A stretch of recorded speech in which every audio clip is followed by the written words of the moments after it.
मुलांना काल आपण असे जगावे ही कविता बघत होतो। ही कविता पान नंबर 70, कविता क्रमांक किती आहे? 15। सगळ्यांनी पुस्तकं उघडायची आहेत, पान नंबर 70 काढायचा आहे। कविता क्रमांक किती आहे? 15। काल यातला थोडासा भाग आपण पाहिलेला होता, त्यानंतर याचा पुढचा भाग आपल्याला बघायचा आहे। गुरु ठाकूर यांनी कसं जीवन कसं जगायचं हे छान पद्धतीने त्यांनी आपल्या शब्दात सांगितलेलं आहे। बघा, याचा पहिल्यांदा थोडीशी आठवण उजळणी म्हणून घेऊया। असे जगावे छाताड्यावर आव्हानाचे लावून हात। आपल्याला काय करायचं आहे? जीवन कसं जगायचं आहे हे सांगताना गुरु ठाकूर काय म्हणतात? आपल्याला जीवन जगत असताना संकटांचं अत्तर छातीला लावून जीवन जगायचं आहे। संकटाचं अत्तर म्हणजे गुलाबाच्या फुलातील किंवा फुलाच्या गंधातील सुगंधी वास। फुलांचा जो गंध असतो त्या गंधामध्ये जो सुगंधी वास असतो त्याला अत्तर असे म्हणतात। असा सुगंधी वास आपण छाताड्याला लावून आव्हानाचा सुगंधी वास म्हणजे संकटांचा सुगंधी वास छातीला लावून हे जीवन जगायचं आहे। आणि नेहमी ठोक नजरेनं बघायचं आहे। आव्हान स्वीकारून ठोक नजरेनं नजरेमध्ये नजर मिळवून हे जीवन जगायचं आहे। आणि मनामध्ये ताऱ्यांची गुलामी स्वीकारू नका। ताऱ्यांची गुलामी किंवा ताऱ्यांच्या भीतीनं नक्षत्राची गुलामी स्वीकारू नका। ताऱ्याच्या भीतीनं नक्षत्रांची गुलामी स्वीकारू नका म्हणजे 12शी भविष्य असेल किंवा कुंडली असेल, नशिबाचा खेळ असेल, या सगळ्या गोष्टीवर तुम्ही विश्वास ठेवू नका। आणि आयुष्याचं जीवन जगत असताना स्वप्नांची चैन करा। चांगली चांगली स्वप्न बघायला शिका। स्वप्नांची चैन करा, चांगली चांगली स्वप्न बघायला शिका। आणि मनामध्ये प्रबळ इच्छा निर्माण करा, मनामध्ये दांडगी इच्छा निर्माण करा। म्हणजे तुमचे जे पुढचे होणारे काम किंवा मार्ग आहेत ते आपोआप तुम्हाला खुले होतील। अनेक 70 मार्ग म्हणजे अनेक मार्ग तुम्हाला जीवन जगण्यासाठी खुले होतील। कधी होणार आहे? मनामध्ये जर दांडगी इच्छा बाळगला तर तुम्हाला तुमचे मार्ग रिकामे होणार आहेत जीवन जगण्यासाठी। असं जीवन आपल्याला जगायचं आहे। नजरेमध्ये नजर रोखून ठोकपणे सांगायचं आहे त्या संकटांना, ये आता किती येणार आहे सीए, मी आता घाबरणार नाही, मी आता जीवन जगायला ताठ झालेलो आहे। आव्हानाचं अत्तर छाताड्यावर मी लावलेलं आहे, तुझ्या नजरेमध्ये नजर मी भिडवायला लागलेलो आहे। आणि कुठल्याही ताऱ्यांची भीती न बाळगता नक्षत्राची गुलामी मी करणार नाही। आणि मनामध्ये नेहमी स्वप्नांची चैन करत हे जीवन हसत खेळत मी काढणार आहे। अनेक इच्छा आकांक्षा ध्येय मी प्रबळ करणार आहे। मी हे होणार आहे, मी ते होणार आहे, त्याच्यासाठी मी प्रयत्न करणार आहे, त्याच्यासाठी मी अहोरात्र कष्ट घेणार आहे। ते करत असताना मला कितीही संकट आली तर मी घाबरणार नाही। असं जर जीवन तुम्ही जगला तर तुम्हाला 70च्या 70 मार्ग खुले होतील आणि तुम्ही छान पद्धतीने जीवन जगाल काळानो। इथपर्यंत आपण कालच्या तासाला बघितलेलं होतं, हे लक्षात आलं ना सगळ्यांच्या? पान नंबर 70 काढलाय। कविता क्रमांक किती आहे? 15। कवितेचं नाव काय आहे? असे जगावे। आणि कवितेचे कवी कोण आहेत? गुरु ठाकूर। हे सगळं कालच्या तासाला व्यवस्थित झालेलं होतं। आज आपल्याला याच्या पुढे जाऊन बघायचं आहे।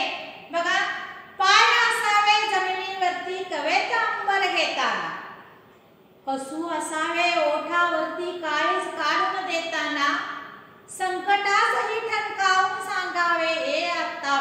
उत्तर नजर रोखणी नजरेमध्ये आयुष्याला द्यावे. पाय असावे जमिनीवरती कवेत अंबर घेताना. कवेत बाळांनो, कवेत म्हणजे कुशीत आणि अंबर म्हणजे आकाश. पाय असावे जमिनीवरती कवेत अंबर घेताना.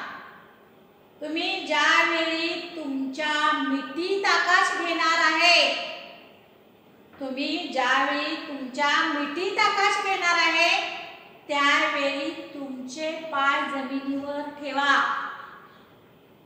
आनंदाने आकाशात उडू नका, जमिनीवर पाय ठेवा. भान ठेवा स्वतःचा. नाहीतरी मला एवढं सगळं मिळालंय, एवढं सगळं मिळालंय, मी असं जीवन जगणार आहे, मी तसं जीवन जगणार आहे, मी हे करणार आहे, मी ते करणार आहे, असं करू नका. पाय असावे जमिनीवरती कवेत अंबर घेताना. कवेत म्हणजे काय सांगितलं? कुशीत किंवा मिठीत. अंबर म्हणून काय सांगितलं? आकाश. ज्यावेळी तुम्ही आकाशाला आपल्या कुशीत घेणार आहे त्यावेळी तुमचं पाय मात्र कुठं असायला पाहिजे? जमिनीवर असायला पाहिजे. जमिनीवर पाय ठेवूनच आनंद लुटायचा आहे, नाहीतरी सगळं व्यर्थ आहे. मग तुम्ही अंबर कुशीत घ्यायला आलेला आहे आणि तुमचा पाय जर जमिनीवर नसेल तर अंतराळी होणार आहे सगळं. भान ठेवा, स्वतःकडे लक्ष द्या, ध्यान ठेवा, भान ठेवा. जमिनीवर पाय ठेवा आणि मग आकाशाला मिठीत घ्या. हसू असावे ओठावरती काळीज काढून देताना. काळीज प्रिय वस्तू, आपली प्रिय वस्तू आपल्या जवळची कुणाला देत असताना नेहमी ओठावर हसू ठेवा. ओठावर काय ठेवा? हसू ठेवा.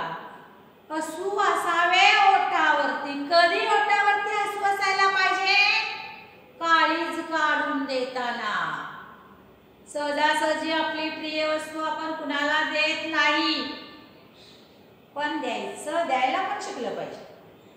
आपल्या जवळची एखादी वस्तू कुणाला जर प्रिय वाटली तर ती नेहमी आपल्या ओठावर हसत खेळत हसू आणून ती दुसऱ्यांना द्यायची आहे. बघा, हसू असावे ओठावरती. ओठावरती नेहमी हसू ठेवा. कधी? काळीज काढून देताना. स्वतः जवळची प्रिय वस्तू, काळीज म्हणजे प्रिय वस्तू, काळजामध्ये लपून ठेवलेलं असते अशी प्रिय वस्तू इतरांना देत असताना ओठावरती मात्र हसू असू द्या, हसत खेळत द्या. मी काय देणार नाही रे तुला, असं करू नका. तुम्ही तुमच्या जवळची प्रिय वस्तू त्याला द्या, पण देत असताना मनात राग मानू नका. तू आता गेल्याशिवाय नंतर बघतो तुला, असं कुठलंही नकारात्मक गोष्ट मनामध्ये आणू नका. सकारात्मक दृष्टिकोनातून विचार करून ओठावरती हसू आणा आणि ओठावरती हसू आल्यानंतर मग तुम्ही काय करा? ते काळीज काढून द्या. संकटासही ठणकावून सांगावे हे आता बेहत्तर. संकटाला ठणकावून सांगा. बेहत्तर आहे, परवा नसते. बेहत्तर म्हणजे परवा. आता मला तुझी परवा नाही, बेहत्तर आहे, मी आता घाबरणार नाही. गेल्या दिवसाला मी सांगितलं फुलपाखरूचं जीवन किती असतं? किती असतं? क्षणभर. या फुलावर त्या फुलावर त्या फुलावर उड्या मारत तो जीवन जगत असतो आणि क्षणामध्ये जर तुम्ही त्याला पकडला आणि हातामध्ये चिरडला तर त्याचं जीवन संपून जातं. बाळांनो, आपल्याला एवढं भलं मोठं आयुष्य मिळालेलं आहे. या आयुष्यामध्ये काहीतरी नवीन करण्याचा प्रयत्न करा. असं जगा, असं जगा की तुम्हाला जगण्यावर नाद आला पाहिजे. तुमच्या जगण्यावरच तुमची किंमत वाढली पाहिजे. तुमची किंमत तुम्हालाच कळली पाहिजे. तुम्हाला तुमच्या जीवनाचं खरोखर अशा पद्धतीचं जीवन जगलो, कुणाला या जीवनामध्ये दुखवलो नाही, कुणाच्या चाड्या केल्या नाहीत, कुणाच्या निंदा केल्या नाहीत, कुणावर अन्याय केला नाही, कुणाला पिळलं नाही, कुणाला लुबाडलं नाही, कुणाचा घात केला नाही. अशा पद्धतीचं जीवन तुम्ही जगला असाल तर जिंकला बरं. या जीवनामध्ये काय घेऊन जायचंय सांगा आपल्याला? काय न्यायचंय का? नाही. येतानाही आपण रिकाम्या हाताने चाललेलो आहे, जाताना पण रिकाम्या हाताने जाणार आहे. घेऊन जायचं आहे का आपल्याला? काय नाही. मग आहे त्याचा उपभोग घेत सगळ्यांना मदत केली तर काय होईल? म्हणून जीवन जगत असताना विचार करून जीवन जगायचं आहे. हे जीवन अतिशय सुंदर आहे. दुःखी चेहरा करून 18 विश्व दारिद्र्य तोंडावर घेऊन बसायचं नाही. आनंदात हसत खेळत सगळ्यांच्या बरोबर बोलत मजा करत चैनी करत आपण जीवन जगायचं आहे. आणि हे जीवन जगत असताना आलेल्या संकटांना सांगायचं आहे, हे आता बेअत्तर, मला काही तुझी पर्वा नाही. कितीही तू माझ्यावरती संकटासवर संकट आले तरी मी त्या संकटांना उत्तर द्यायला तयार आहे. ही संकट येतात आणि जातात, रोग येतात आणि जातात. उगाच आपण घाबरून बसतो,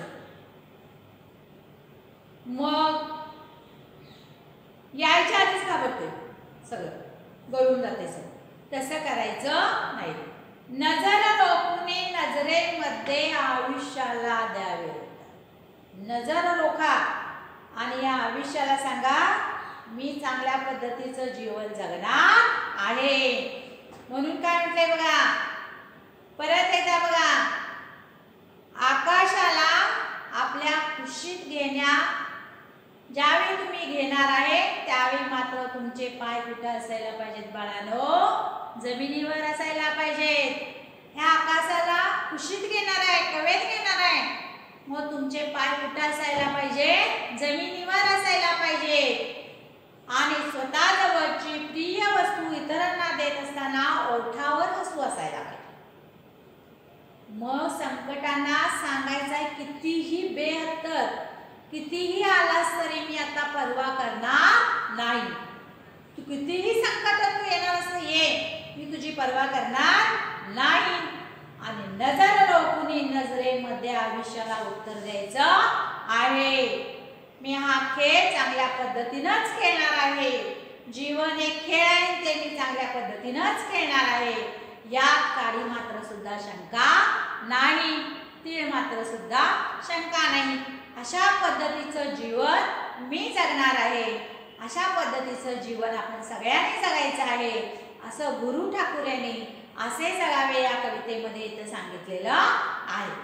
लक्षात आला? पॅरेग्राफ सगळ्यांच्या लक्षात आला? सगळ्यांना समजलं? पाय असावे जमिनीवरती कवेत अंबर घेताना. म्हणजेच परत एकदा बघा, ज्यावेळी तुम्ही आकाशाला कुशीत घेणार आहे त्यावेळी तुमचे पाय जमिनीवर असायला पाहिजे. स्वतःजवळची प्रिय वस्तू म्हणजे हसू असावे ओठावरती काळीज काढून देताना. स्वतःजवळची प्रिय वस्तू इतरांना देत असताना ओठावर हसू असायला पाहिजे. संकटासही ठणकावून सांगे हे आता बेअत्तर. संकटाला सुद्धा आता ठणकावून सांगायचं आहे, तुझी मी आता पर्वा करणार नाही. तुला यायचं असेल, किती यायचं असेल तेवढं ये, मी आता तुझी पर्वा करणार नाही, मी तुला घाबरणार नाही. आणि नजर रोखून नजरेमध्ये आयुष्याला द्यावे. नजर रोखा नजरेमध्ये आणि या आयुष्याला उत्तर द्या. पुढे बघा, करून जावे असे काही दुनियेतून या जाताना, दैवर यावा जगास साऱ्या निरोप शेवट देताना. स्वर कटोन त्या काळाचाही क्षणभर व्हावा कातर कातर, नजर रोखून नजरेमध्ये आयुष्याला द्या. असं काही करून जायचं आहे.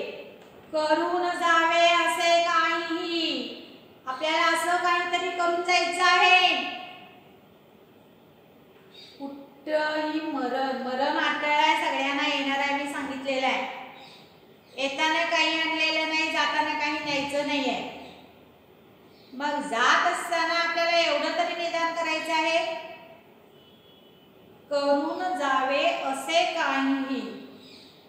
या जगाचा आता आपल्याला काय करायचं आहे? निरोप घ्यायचा आहे. या दुनियेतून आपल्याला जायचं आहे.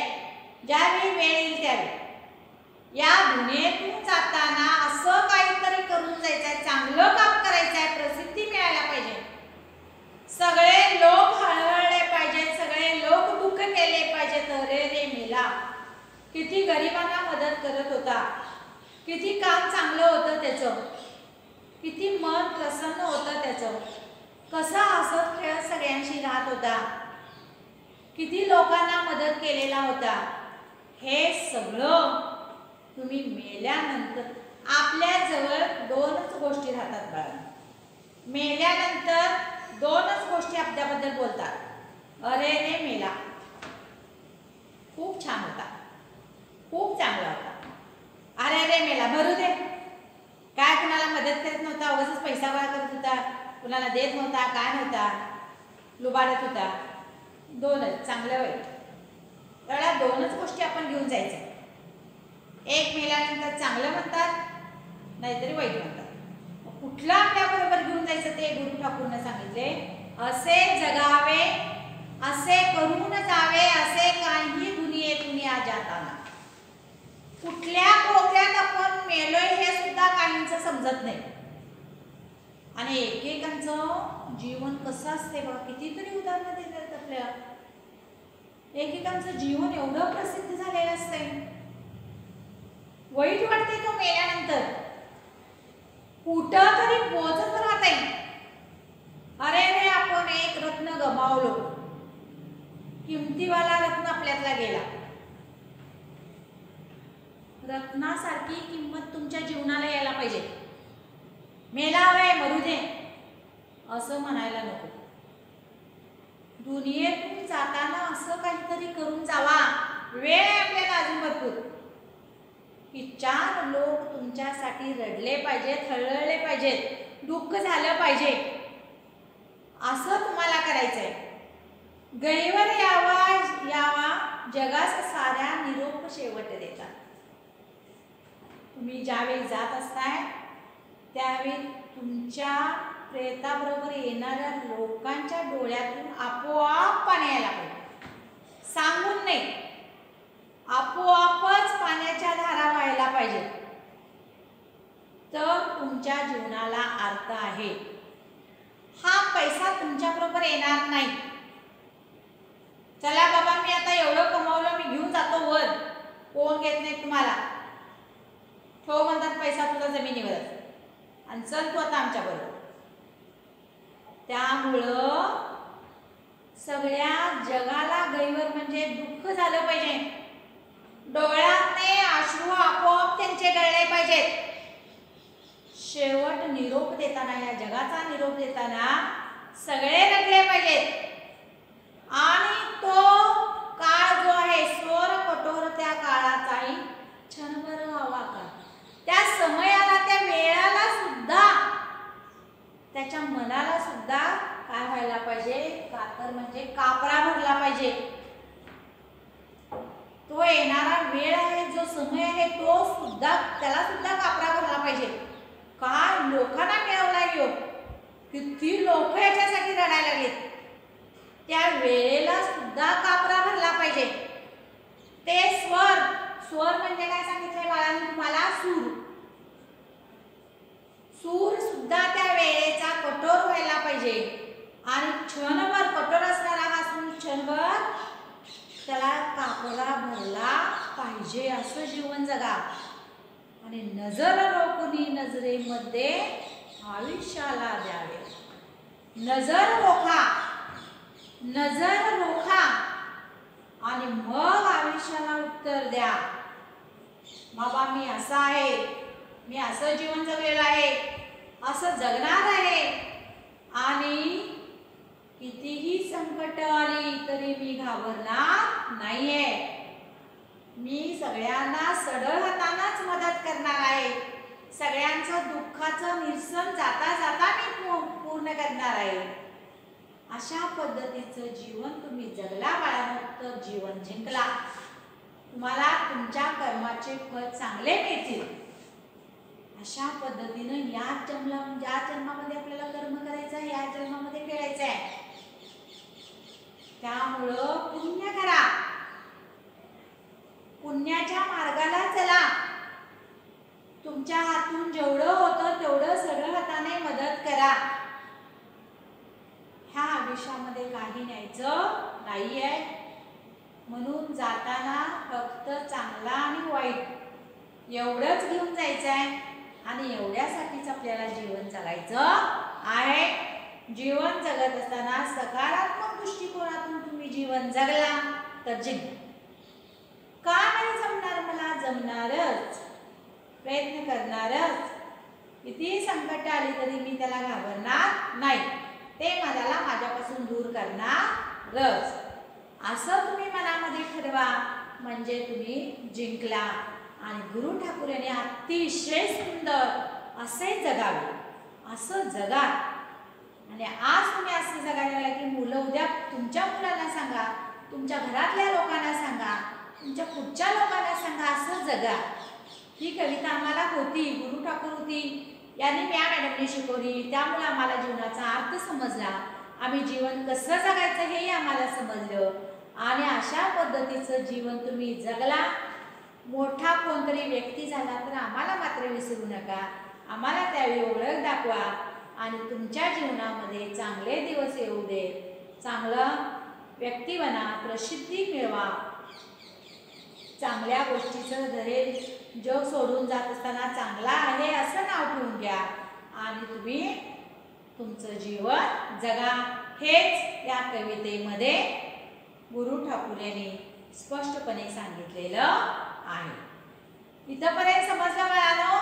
1 2 3 4 पॅरेग्राफ होते, त्यातले सगळे झालेले आणि कविता ऐकायचं आहे, वाचायचं आहे, म्हणायचं आहे. पहिल्यांदा मी या कवितेचं गायन केलेलं आहे, त्या पद्धतीनं चाल लावून तुम्ही घरामध्ये येता जाता जर म्हटला तरी सुद्धा ठीक आहे. आता मी या कवितेवर किंवा ही जी कविता झाली यातनं बोध घेण्यासारखी एक गोष्ट आहे बघा. सुप्रसिद्ध कवी वि.स. खांडेकर माहिती आहे सगळ्यांना. हे वि.स. खांडेकर यांनी हरणी व पारधी ही एक रूपकथा अतिशय सुंदर सांगितलेली आहे. ह्या कवितेला अनुसरूनच संकट आली तर घाबरायचं नाही, संकटच हरलं पाहिजे आपल्या समोर, याच्यासाठी एक रूपक कथा त्यांनी सांगितलेली आहे वि.स. खांडेकर यांनी. सुप्रसिद्ध कवी कोण? सुप्रसिद्ध लेखक वि.स. खांडेकर, लेखक यांनी काय केलेलं आहे, छानपैकी एक कथा सांगितलेली आहे. ती कथा मी तुम्हाला सांगते. एका जंगलामध्ये एक हरणी जात असते आणि ही जात असताना त्या ठिकाणी शिकार करण्यासाठी एक पारधी आलेला असतो आणि तो पारधी तिच्या पाठीमागे लागतो बांधून त्या हरणीला मारायचा. त्यावेळी ती आपलं प्राण वाचवण्यासाठी सैरावैरा पळत असते आणि पळत असताना एवढी पळते आणि शेवटच्या ठिकाणी एका ठिकाणी येते. त्यावेळी तिला तिच्या समोर दरी दिसते. मग तिच्या लक्षामध्ये येतं त्या हरणीच्या पुढं गेलं की दरी आहे, पाठीमागं आलं की पारधी आहे. दोन्हीकडून मरण आहे. दरीत पडलं तरी मरण आहे आणि पारध्यानं बाण सोडलं तरी पण मरण. मग बाळानो ती हरीण काय करते बघा, पुढं जायचं थांबते आणि आपला मार्ग बदलते. ती पारध्याकडे तोंड करते. त्यावेळी काय होते बघा, त्यावेळी पारध्याच्या लक्षामध्ये येतो, अरे रे, संकटाला न घाबरता ती माझ्या समोर उभी राहिलेली आहे. असं ज्यावेळी त्या पारध्याला दिसतं त्यावेळी त्याचं काळीज तुटून पडतं आणि तो शिकार करण्याचं जे मनामध्ये त्याच्या आलं होतं ते सगळं गळून पडतं आणि तो निघून जातो. बघा, हरीण संकटाला समोर गेली. मार म्हटली त्या पारध्याला, तुला मारायचं असेल तर बाण मारून टाक आणि माझ्या देहाचा उपयोग कर. अशा पद्धतीनं संकटाला समोर गेला बाळानो. आणि त्याच्यावर मात केला तर जीवनामध्ये छानपैकी जीवन जगू शकता, असं या ठिकाणी मला तुम्हाला सांगायचं होतं. तर पान नंबर 71 वर प्रश्न पहिला आहे जोड्या लावा. अ गट आणि ब गट दिलेला आहे. अ गटामध्ये पण हे आहेत शब्द आहेत, त्याचे अर्थ तुम्हाला आता सांगायचं आहे. पहिलं आहे बघा, कवेत अंबर घेताना. मी सांगितले होते तुम्हाला कवेत अंबर घेणे म्हणजे मिठी हे कवेत अंबर घेताना काय करायचं आहे, त्याच्या आधीचे अर्थ सांगायचे आहे. कवेत अंबर घेताना आपल्याला काय करायला पाहिजे, पाय जमिनीवर ठेवायला पाहिजे. मग पाय जमिनीवर असावे तसं कुठे आहे बघा, ई आहे बघा, पाय जमिनीवर असावे. दुसरा आहे काळीज काढून देताना तुमच्या ओठावर नेहमी असं काय असायला पाहिजे, हसू, ओठावर हसू असावे. तिसरा आहे शेवटचा निरोप देताना तुम्ही ज्यावेळी शेवटचा निरोप द्यायला लागलाय त्यावेळी जगाला काय वाटलं पाहिजे, गहिवर आला पाहिजे. कुठे आहे बघा, जगाला गहिवर यावा. आणि चौथा आहे इच्छा दांडगी असेल तर आपल्याला काय मिळणार आहेत बाळांनो, अनेक मार्ग मोकळे होणार आहेत. आता प्रश्न दुसरा आहे, खाली ओळीचा तुम्हाला समजलेला अर्थ तुम्ही वहीमध्ये टिपून ठेवा. हे सगळं ज्यावेळी शाळा सुरू होईल त्यावेळी मी बघणार आहे. संकटात कसे वागावे हे कवितेच्या आधारे तुमच्या शब्दात लिहा. मी आता तुम्हाला एक गोष्ट सांगितली आहे हरणी आणि पारधीची, ती गोष्ट तुम्ही लिहिला तरी सुद्धा चालेल. हे पण दुसरं पण तिसरं, संकटात न घाबरता तोंड द्यावे याविषयी तुमच्या वाचनात आलेले किंवा तुमच्या जीवनामध्ये आलेला एखादा प्रसंग तुम्ही त्याचं वर्णन करू शकता. तुमच्या जीवनामध्ये असे अनेक प्रसंग आले असतील, त्याचं वर्णन तुम्ही लिहून ठेवू शकता किंवा शाळा सुरू झाल्यावर सांगू शकता. आयुष्याला जगताना स्वप्न पाहावे इच्छा असेल तर मार्ग मिळतील, हे झालेलं आहे. बघा खालील वाक्यप्रचार आहेत आणि त्याच्या योग्य जोड्या जुळवायचे.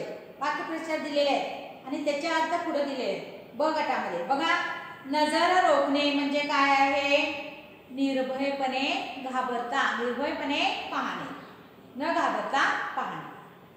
दुसरा आहे पाय जमिनीवर असणे, वास्तव्याचे भान असणे, काय करायला लागलोय हे समजणे. मी काय करायला लागलोय, मला काय करायला पाहिजे हे समजणे. तिसरा आहे गगन ठेंगणे होणे, खूप आनंद वाटणे.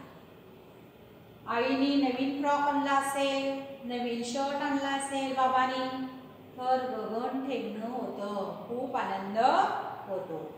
चौथा आहे कवेत अंबर घेणे, अशक्य गोष्ट शक्य करणे. आणि काळीज काढून देणे, प्रिय गोष्ट दुसऱ्यांना देणे. हे या ठिकाणी तुम्हाला सांगावंसं वाटतं.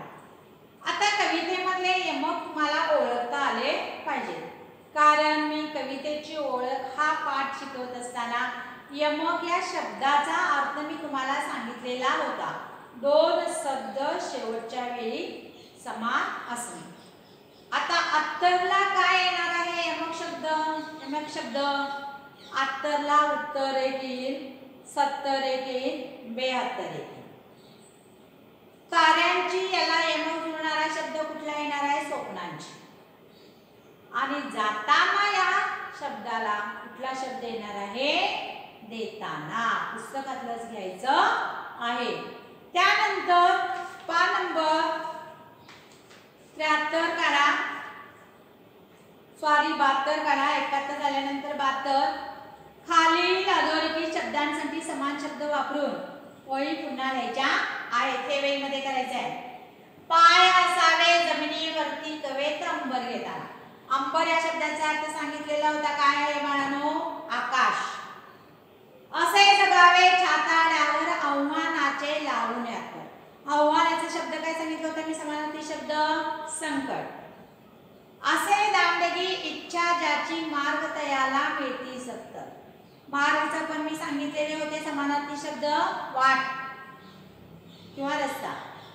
चौथं, नजर रोखुनी नजरेमध्ये आयुष्याला द्यावे. आयुष्य म्हणजे जीवन. समानार्थी शब्द काय होता? जीवन. आणि स्वर पटल त्या काळाचाही क्षणभर व्हावा कातरकार. कापरा कापरा. कातर कातर म्हणजे कापरा कापरा सांगितलेलं आहे. हे समानार्थी शब्द घालून परत त्या ओळी तुम्हाला लिहायच्या आहेत. अशा पद्धतीनं तुम्ही जर व्यवस्थित हा पाठ वाचला तर तुमच्या लक्षामध्ये ही कविता येणार आहे. वाचा म्हणलेलं आहे ते सुद्धा तुम्ही वाचायचं आहे. वाचामध्ये या पिवळ्या ह्याच्यामध्ये दिलेला आहे बघा उतारा. तो उतारा व्यवस्थित वाचा. त्याच्यामध्ये काय सांगितले ते बघा. वळणदार अक्षर होण्यासाठी तुम्हाला काय करावे लागेल याचं विवेचन या उतार्यामध्ये दिलेलं आहे. आणि अशा पद्धतीनं सारे हसले एवढं घेऊया आणि मग आपण थांबूया. रमा काय म्हणते? काय ग गहू कसा आणलास? उमा काय म्हणते? पिशवीतून आणला. रमा तसं नाही ग, म्हणजे कोणत्या भावाने आणला? उमा म्हणते माझ्या चुलत भावानं आणला. अशा पद्धतीनं असे जगावे ही कविता सगळ्यांना समजली असं समजून मी या ठिकाणी थांबते. धन्यवाद.